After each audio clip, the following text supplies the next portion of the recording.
এবার খেতে যা ঘাস হয়েছে, তুলতে গিয়ে একেবারে নাজেহাল হতে হচ্ছে গো। এত ঘাস যে কিভাবে হয়! খেতে ঘাস হয়ে খারাপ হয়নি, তাই জন্যই তো গরুগুলো একটু পেট পুড়ে ঘাস খেতে পায়। সে গরুতে আর কটা ঘাস খাবে, আমাদের পুরো খেতেই যা ঘাস। এখন এগুলো না তুললে ফসল ভালো পাবো না। এবার তাজা ঘাস খেতে পেয়ে দেখেছো আমাদের গরুটা কেমন সুন্দর হয়েছে, আবার দুধও দেয় ভালো। তা তো হয়েছে, একদিকে দেখলে কি হবে গিন্নি, আমাদের ফসলের দিকটাও তো দেখতে হবে। এবার বৃষ্টিটাও যে বেশি, এ সময় বৃষ্টি হলে তো ঘাস আগাছা একটু বেশি হয়ই গো। এই তো তুমি বলতে বলতে আকাশটা কেমন কালো করে এলো। এই বুঝি ঝড় উঠবে। তুমি না হয় কাজ শেষ করে এসো, আমি গরুটাকে নিয়ে আগেই যাই গো। যা আকাশের অবস্থা, আবার ঝড় বৃষ্টিতে গরু নিয়ে ফেরা কঠিন হবে। হ্যাঁ গো, তুমি না হয় আগেই চলে যাও, আমি একটু পর আসছি। একটু ঘাস বাকি আছে, আর আকাশে কেবল মেঘ জমছে। আর একটু সময় নেবে হয়তো বৃষ্টি আসতে, বুঝলে তো। তা হোক, আমি চললাম, সাবধানে থেকো।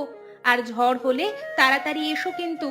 তুমি যেতে থাকো, আমি সামান্য কাজ শেষ করেই আসছি আমার, বুঝলে। এই ঝড় বৃষ্টির জন্য এবার কিছুই ভালো মতো হচ্ছে না, না বাড়ির কাজ, না মাঠে একটু গরু চড়ানো। সব সময় আকাশটা মেঘ করে আসবেই, ওদিকে ধানগুলো শুকোনো দরকার।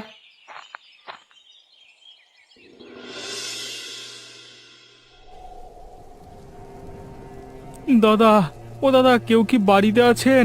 এই যে প্রচন্ড ঝড় আর বৃষ্টি শুরু হলো গো, আমি যে নিরুপায় এই রাতে।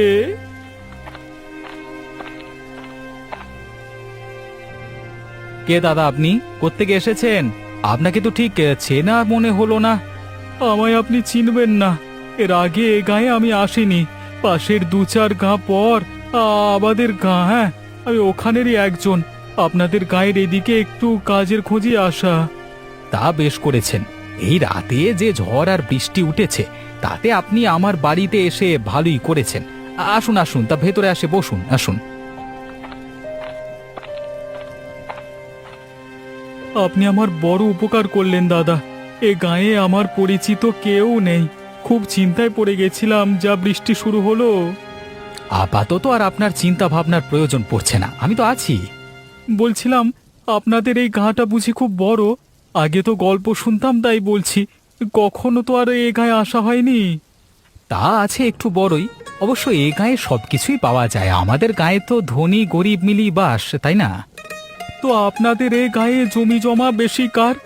এত সুন্দর গায়ে তো এমন একজন মানে থাকেই, যাকে আপনার মানে আপনারা মোড়লও বলেন, তাই না? জমি জমার কথা বললে তো কৈলাসবাবুর নামই আসবে। আর তাছাড়া অবশ্য তিনি আমাদের সবার মোড়ল হিসেবেও পরিচিত। তা তো ভালো কথা। এই গায়ের গরিবরা কেমন দাদা? সবাই দুবেলা ভাত পায় তো? এ গায়ের গরিবরা একটু টানাপোড়েনের মধ্যেই থাকে, কারণ জমির ফসল মোড়লকে দিয়ে হাতে কিছু থাকে না বললেই চলে, বুঝলে। আচ্ছা আচ্ছা, বেশ বেশ বেশ। হঠাৎ আপনি এ গায়ের এসব খবর কেন শুনছেন, হ্যাঁ? এটা আমার ছোট থেকেই অভ্যেস। আমি লোকেদের দুঃখ কষ্ট শুনতে এবং তাদের পাশে থাকবার চেষ্টা করি। আহা, শুনে মনে বড় শান্তি লাগছে। বুড়ো বয়সে অনেকেই কত কষ্টে থাকে, আপনি তাদের পাশে দাঁড়ান, এ তো মহৎ কাজ, এ তো অনেক বড় কাজ।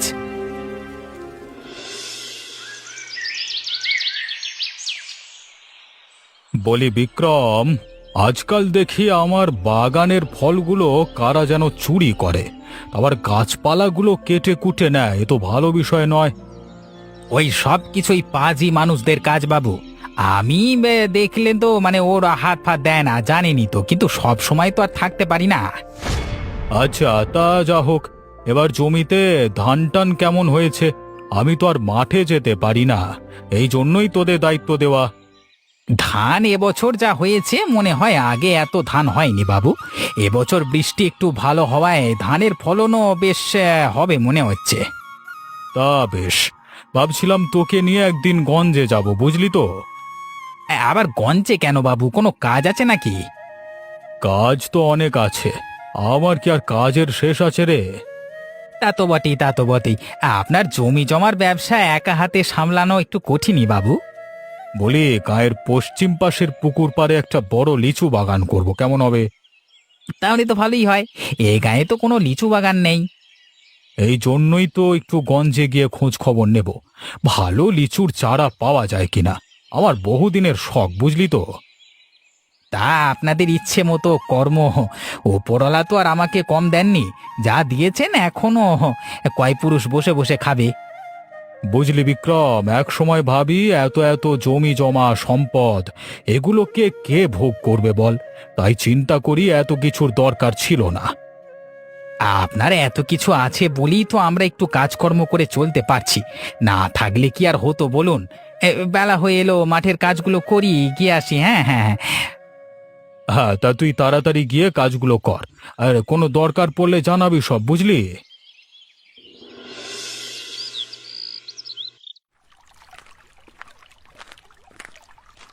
তা কেমন আছো গো বৌমা? তোমাদের যে আর দেখাই পাই না। আমিও বুড়ো মানুষ, একটু যে তোমাদের ওদিকে যাব তার হয়েই ওঠে না। আছি গো কাকিমা। তোমার শরীর কেমন গো? এই বয়সে একা কেউ নদীর ঘাটে আসে জল নিতে?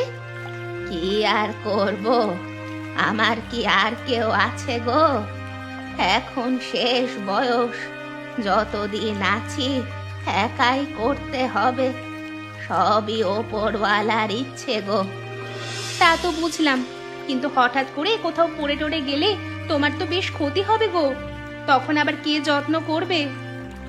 আমার যত্ন ওপরওয়ালাই করবেন, তোমাদের মতো তো আমার আর সেই বয়স নেই। তোমার কথা খুব মনে পড়ে গো। এই যে আজ দেখা হলো, দুটো কথা শুনতে পেলাম। তা হ্যাঁ রে, তোদের বাড়িতে শুনলাম নতুন মানুষ এসেছে। হ্যাঁ গো, সেদিন প্রচন্ড ঝড় হচ্ছিল। একজন এসে খুব অসহায় অবস্থায় রাতে আশ্রয় চাচ্ছিল। তখন তো আর আশ্রয় না দিয়ে উপায় নেই বলো। লোকটা অবশ্য মন্দ নয় গো। সে মন্দ না হলেই ভালো, গাঁয়ের লোকগুলো তো ভালোই বলছে, মানুষের বিপদে আপদে নাকি বেশ এগিয়ে যায়। তা তো সঠিকই শুনেছ গো। গাঁয়ের লোকদের বিপদে নাকি লোকটার খুব কষ্ট হয়, সাহায্যও করে। এজন্য আমরাও লোকটাকে আমাদের বাড়িতেই থাকতে দেই। হ্যাঁ, আমিও তাই শুনি। তা থাকো গো, যা রোদ পড়েছে, আমি আসি। আমি না হয় তোমায় একটু এগিয়ে দেই গো। এই রোদে তুমি কি একা একা যেতে পারবে? না না বৌমা, আমি একাই যেতে পারবো, আর তোমাকে এত কষ্ট করে যেতে হবে না।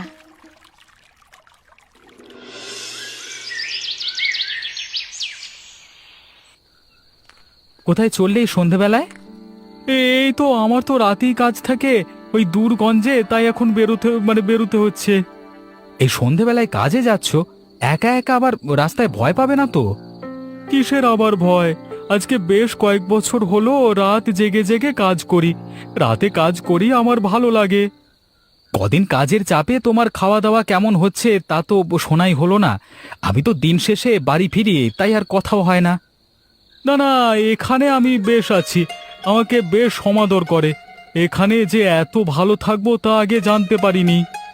তোমার এই রাত জেগে কাজ করলে তো শরীর খারাপ করবে, দিনে কাজ করলেই তো পারো। না না, এতে আমার কোনো সমস্যা নেই। তাছাড়া দিনে রোদ গরমে আমার কাজ করতে ভালো লাগে না। তো আমাদের গ্রামটা ঘুরে দেখেছো তো, কেমন লাগে গ্রামটা? তোমাদের গাঁয়ের লোকের সঙ্গে আমার বেশ সখ্যতা হয়েছে, সবাই বেশ মিশুকে আছে। তাছাড়া তুমি তো জানোই আমি গরিব দুঃখীদের কষ্ট সহ্য করতে পারি না। তা তো রাখিও বলল তুমি নাকি গায়ের মধ্যে খুব নাম করেছো। নাম টাম তেমন কিছু না, আমি শুধু অসহায় মানুষগুলোকে ভালো রাখতে চাই। তা বেশ তা বেশ, এমন মানুষ তো সবাই চায়, এই জন্য আমারও বেশ ভালো লাগছে। তোমাদের সবার আশীর্বাদে এমন কাজ করে যেতে যেন পারি। আমি সব সময় মানুষের ভালো করতে চাই।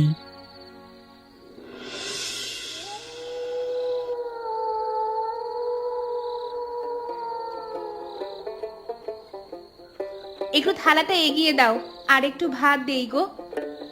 না না, আমার আর ভাত লাগবে না, আজকে বেশ খাওয়া দাওয়া হয়েছে বুঝলে। কোথায়? তেমন তো ভাতই নিলে না। এমন খালি পেটে আবার খিদে লাগবে তো। না না, আজকে বাজারে চায়ের দোকানের আড্ডায় চাটা অনেক কিছুই খেয়ে আর খিদে নাই, বুঝলে? শুনেছো, গায়ে নাকি একটা নতুন লোক এসেছে গো। সে নাকি খুব সাহায্য সহযোগিতা করে, গরিব মানুষরা তো খুব খুশি। তা তো আমিও শুনলাম, কিন্তু বিষয়টা আমার কেমন যেন স্বাভাবিক মনে হয় না। মানে ভিনগা থেকে নতুন মানুষ এসে হঠাৎ এমন উপকার করা আমার কেমন যেন ভালো ঠেকছে না, বুঝলে তো? হ্যাঁ, তা সে যে গা থেকেই আসুক, কারোর তো আর ক্ষতি করছে না। এই ক্ষতি যে করে না তার কিভাবে তুমি বুঝবে? আজকাল তো সবাই শুধু মানে ওপর থেকে ভালো অভিনয় করে, তাই না? আমার তো ভালোই লাগলো বিষয়টা শুনে। এতদিন তো কেউ এমন গরিব দুঃখীদের এভাবে সাহায্য করেনি। আমি তো অনেক কিছুই শুনছি, কেউ কেউ অন্য কিছু বলছে, তাই লোকটাকে আমার রহস্য মনে হয়। তা তোমার ওসব নিয়ে আর ভেবে কি হবে? যার যা করার করুক গে। শুনলাম আদিত্য দাদের বাড়িতেই থাকে, তো আদিত্যদা হঠাৎ তাকে কেন থাকতে দিল? আদিত্যদাও লোকটাকে ওভাবে চেনে না, সেদিন ঝড়ের রাতে থাকতে দিয়েছিল। তা যাই হোক, আমি এই বিষয়টা নিয়ে একবার জিজ্ঞেস করব বা আদিত্যকে, মানে আদিত্যদাকে আর কি। হ্যাঁ, তুমি আবার এটা জিজ্ঞেস করতে গেলে ওরা আবার কি ভাববে সেটাই তো ভাবছি গো। আরে তুমি এসব নিয়ে চিন্তা করো না, আমি বিষয়টা বুঝিয়ে বলবো।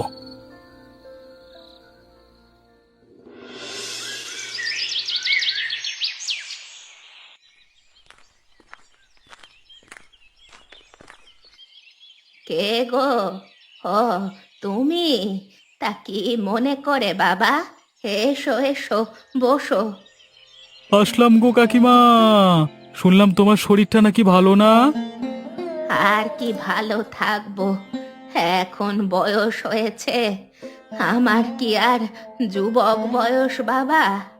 তা কাকিমা, তোমার ছেলে পুলে কেউ কি নেই? এ বয়সে একা একা থাকো যে? আমার ছেলে পুলে কেউ নেই গো বাবা।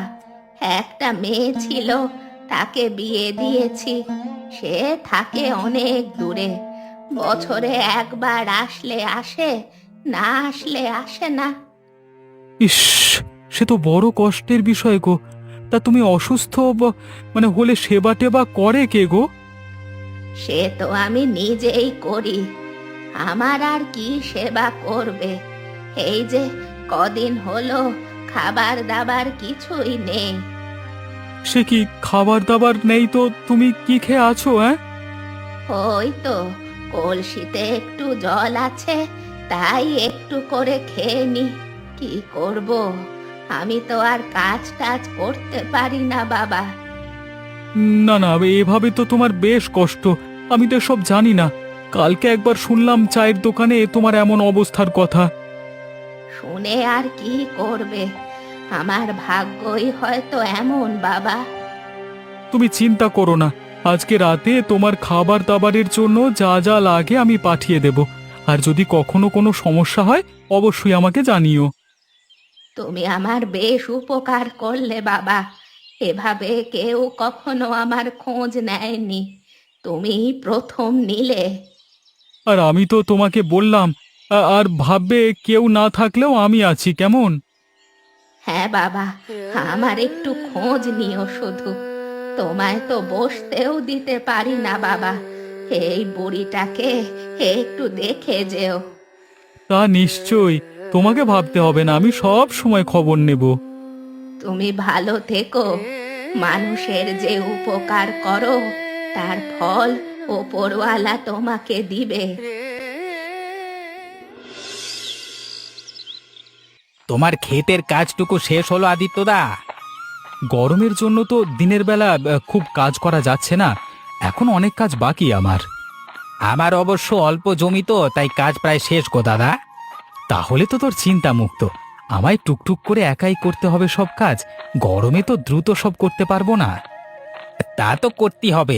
তোমায় একটা কথা বলতে চাই গো, আবার কি যে যেন কিছু যেন মনে করবে না তুমি। হ্যাঁ, কি বলতে চাস বল, এতে আবার মনে করবার কি আছে, বলে ফেল। এই যে তোমার বাড়িতে যে লোকটা এসেছে ওকে নিয়ে। ও, ভুবনের কথা? ও তো খুব ভালো মানুষ। ওকে নিয়ে আবার আমাকে কি বলবি? এই, না গো, তেমন কিছু না। বাজারে অনেক লোক অনেক কথা বলা বলি করে তো তাই। কে কি বলে শুনি? এসব লোকেদের কি খেয়ে দেয়ে আর কাজ নেই? কেউ একটু ভালো কাজ করলে তার পেছনে লেগে থাকে। না গো, ঠিক এমন কিছু না। তবে ও নাকি রাত করে কোথায় যায়, লোকে এসব নিয়ে বলছিল। ওর রাতে কাজ থাকে, তাই রাতে বেরিয়ে যায় আর সকালবেলায় বাড়িতে আসে। এখানে আবার ভাববার কি আছে? অনেকে বলছে ওই লোকটা নাকি ডাকাত দলের সঙ্গে কাজ করে, তাই বলছিলাম। দেখ বিক্রম, কথাটা আমার মোটেই ভালো লাগলো না। গায়ে সবারও উপকার করে, আর ওকে কিনা তুই ডাকাত বানিয়ে দিলি। মানে ভালো লোকের বুঝি এমনই হয়? না গো, আমার উপর রাগ করো না।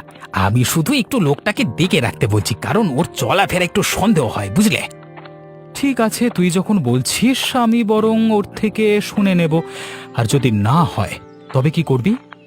তবে তো ভালোই, কিন্তু ওকে না বলে তুমি নিজেই একটু ভালো করে চোখ রেখো না, তাহলেই তো হবে। ঠিক আছে, তবে তাই করব। দেখি ও কেমন, ডাকাত না খুনি, তারপর কথা হবে।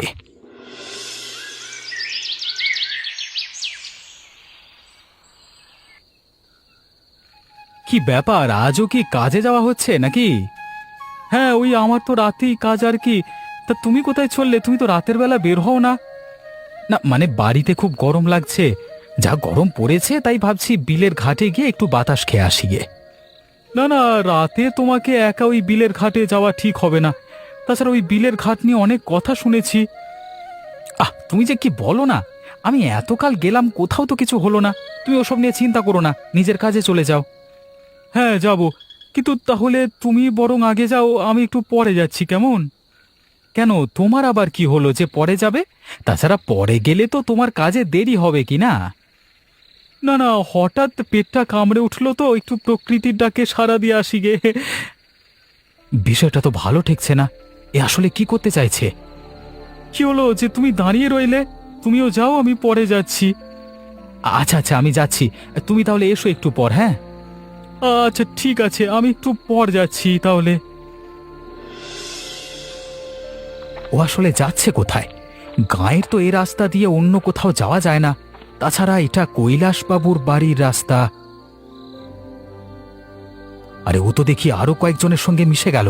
ও, এবার তাহলে ব্যাপারটা বুঝেছি। ঠিক আছে, কালকে বাড়ি আসুক, তারপর কথা হবে।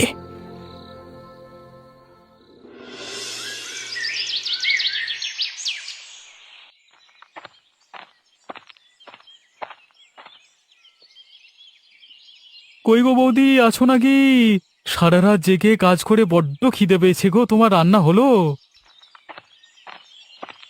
তুমি সারা রাত কি কাজ করো তার আমাদের জানতে বাকি নেই। তুমি যে এত মিথ্যে কথা বলতে পারো তা ভাবতেও পারছি না। এসব কি বলছো বৌদি? আমি আবার কখন মিথ্যে বললাম? হঠাৎ এমন রেগে আছো যে? তুমি রাগের কাজ করবে আর আমি রেগে থাকবো না, তা কি করবো? হ্যাঁ, কি হয়েছে খুলে বলো। আমি তো তোমার কথা কিছুই বুঝতে পারছি না গো। এমন রেগে গেলে কি হয় বলো? আমি আর কি বলবো, তোমার দাদার কাছেই শোনো। কি হয়েছে গো আদিত্যদা, বলো তো। এমন মুখ ভার করে আছো কেন? আমি তোমাকে খুব বিশ্বাস করে এ বাড়িতে ঠাঁই দিয়েছিলাম, কিন্তু তুমি যে এত বড় পাজি আমার কল্পনাতেও ছিল না। তোমার কথা বুঝতে পারছি না গো। কালকে রাতে তোমার পুরো মুখোশ আমি দেখেছি। তুমি রাত করে কাজে যাওয়ার নাম করে ডাকাতি করো আর আমাদের মিথ্যে বলো। ছি ভুবন, ছি, তোমায় দেখতেই এখন আমার কেমন ঘৃণা করছে। হ্যাঁ, আজকে আমি সত্যিটা বলি। আমি এক সময় অনেক দরিদ্র ছিলাম, কিন্তু ধনী লোকেদের কাছে সাহায্য চাইতে গিয়ে অনেক অপমানিত হয়েছি, আর মেরেছেও অনেক। তাই অবশেষে আমি সিদ্ধান্ত নিই, আমি ধনীদের ডাকাতি করে অসহায় মানুষদের বিলিয়ে দেব। এটা খুব অন্যায় কি? তাই বলে ডাকাতি? হ্যাঁ আদিত্যদা, হ্যাঁ।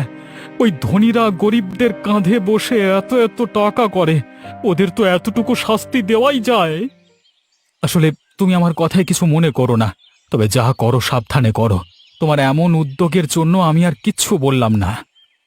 তুমি আমার উপর বিশ্বাস রেখো, আমি যেন সব কাজ ভালোভাবে করতে পারি। তোমার কাজের জন্য তুমি সব সময় সবার মনে থাকবে গো।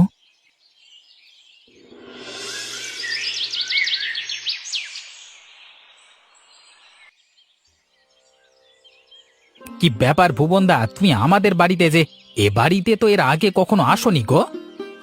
এলাম একটু, তোমার সঙ্গে কিছু পরামর্শ ছিল তাই। আমি ক্ষুদ্র মানুষ, আমার সঙ্গে কি আর পরামর্শ করবে তুমি? কে বলেছে ক্ষুদ্র তুমি? এসব ভুল কথা। সবারই একটা পরিচয় আছে। তা বলো কিভাবে তোমার সাহায্য করব আমি? দেখো, তুমি হয়তো আমাকে অনেক খারাপ ভাবো। আসলে আমি ডাকাতি করি এটা ঠিক, কিন্তু সেটা নিজের জন্য নয়। তোমার এই ভুলটা ভাঙাতেই এলাম। আমি তো সেই বিষয়ে কিছু বলিনি ভুবনদা, তবে তোমায় নিয়ে অনেকে অনেক কথা বলতো, এজন্য আদিত্যদাকে বলেছি। যাক সেসব কথা, আমি একটা সুন্দর চিন্তা করেছি। তুমি যদি আমার সঙ্গে একটু সাহায্য করো তবে বেশ হয়। তোমাকে সাহায্য করতে পারলে আমারও ভালো লাগবে। তা বলে ফেলো কি করতে হবে। আমরা এই গাঁয়ে একটা সংঘ করব, যেখানে গরিব অসহায় লোকেরা যে কোনো সময় এসে সাহায্য পেতে পারবে। কেমন হবে? তাহলে তো মন্দ হয় না, এই বেশ হয় কাজটা, বুঝলে?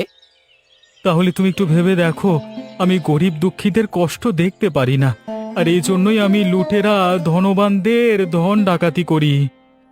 ঠিক আছে ভুবনদা, আমি তোমার সাথে থাকবো, আমারও এই কাজ করতে ভালো লাগবে। আজকে তাহলে উঠি।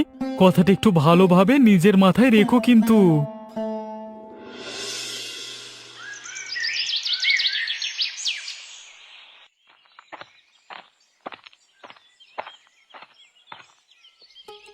কি গো কাকিমা, কেমন আছো?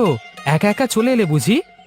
হ্যাঁ রে বাবা, একা না এলে আর কে নিয়ে আসবে আমাকে বল? তা বলো কেমন আছো কাকিমা, তোমার দিনকাল কেমন যাচ্ছে? যাচ্ছে বাবা, কদিন তো আমি না খেয়েই ছিলাম। তোর বাড়ির ওই যে ভুবন, ও আমাকে সাহায্য না করলে আমি তো না খেয়েই থাকতাম। সে কি, ভুবন তাহলে তোমার বাড়িতেও গিয়েছিল? তাহলে তো ভালোই করেছে।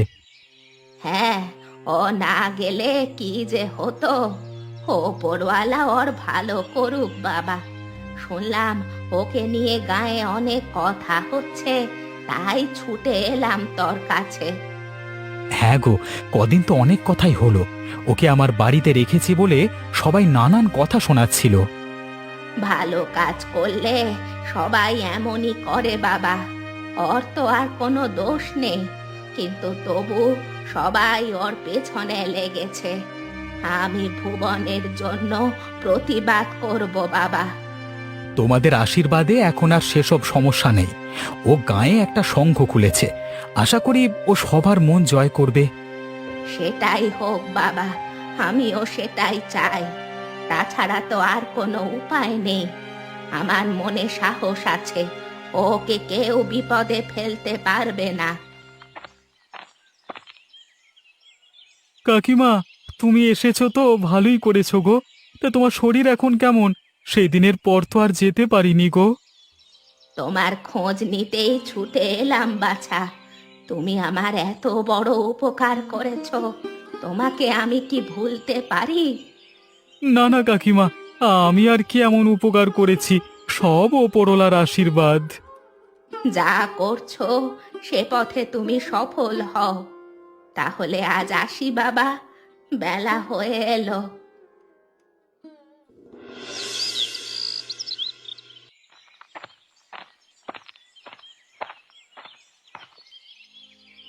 আদিত্য, তুই এসেছিস, বেশ ভালো করেছিস। আয় আয় আয় আয়।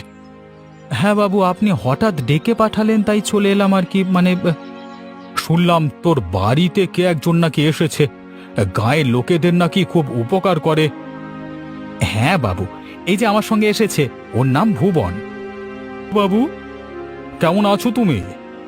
এই তো বাবু, আপনাদের আশীর্বাদে বেশ ভালোই আছি। তোমার নাম শুনলাম, গায়ে যে কাজ করছো এতে আমি খুশি। এমন কাজ যে আমার করা উচিত ছিল, কিন্তু আমার কাজ তুমি করে দিলে ভাই। বাবু, আমার এই কাজটা করবার ইচ্ছে ছোট থেকেই, কিন্তু একা একা তো কঠিন হচ্ছিল, তাই এবার গায়ের মানুষগুলোকেও সাথে নিয়ে কাজ করি।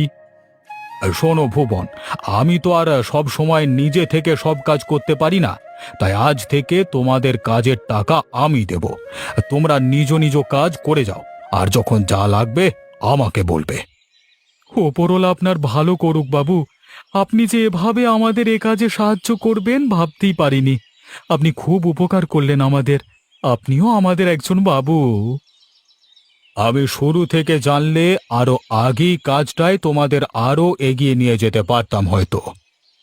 না না বাবু, আজকে যতটুকু করলেন এটাই যথেষ্ট। আর দেখো, গায়ে যেন কোনো লোক আর অসহায় না থাকে, কেউ যেন আর না খেয়ে থাকে না, সবাই যেন উপকৃত হয়, আমরা একটা সুখী গ্রাম গড়ে তুলতে পারি যেন। কি বলো আদিত্য? ঠিক বলেছেন বাবু, সব ওপরওয়ালার দয়া।